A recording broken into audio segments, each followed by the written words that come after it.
अस्सलाम वालेकुम। हेलो मेरे फ्रेंड्स, आज हम ये बहुत खूबसूरत सा सी बेल बनाएंगे। इस बेल के साथ आप नेकलाइन बना सकते हैं, इसे अपने ट्राउजर्स के ऊपर बना सकते हैं, अगर चाहें तो आप पिलो कुशन्स के ऊपर भी ये बना सकते हैं। इसे इसी तरीके से आप आगे बनाते जाएं तो ये बहुत ही खूबसूरत सा ये स्टाइल है। इसे हम डिफरेंट स्टिचेस के साथ आज बनाएंगे और इसमें मैं सिल्क के थ्रेड यूज़ कर रही हूँ।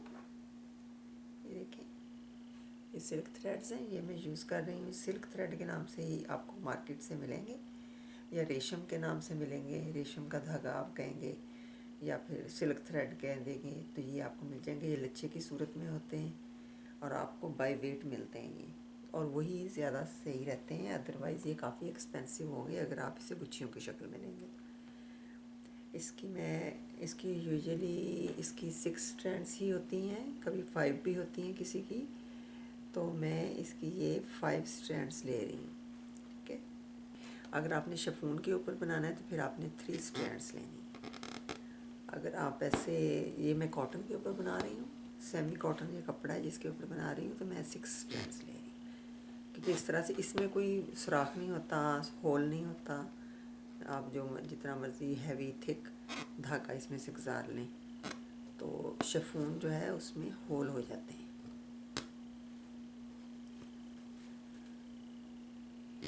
इस वजह से शिफॉन में आपने 3 स्ट्रैंड्स या 4 यूज़ करनी है, इससे ज़्यादा आपने यूज़ नहीं करनी।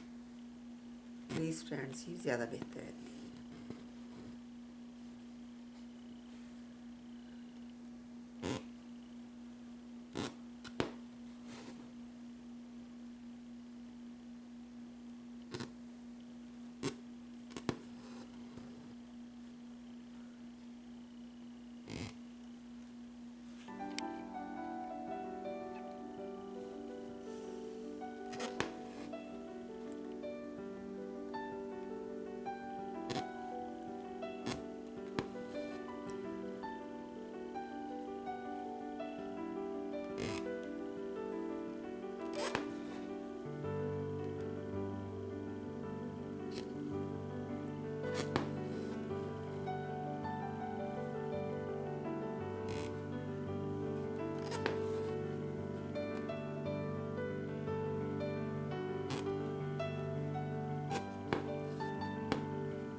इसी तरीके से आप ये सारे कंप्लीट कर लेंगे। यहाँ पे आप डिफरेंट कलर भी यूज़ कर सकते हैं, अगर आप चाहें सेम कलर यूज़ कर सकते हैं, या फिर आप लाइट एंड डार्क कलर भी यूज़ कर सकते हैं। तो ये था हमारा आज का खूबसूरत सा स्टिच। होपफुली आप लोगों को बहुत पसंद आया होगा। प्लीज़ से फैमिली और फ्रेंड के साथ शेयर करें, मेरे चैनल को सब्सक्राइब करें और मेरे फेसबुक पेज को लाइक करें।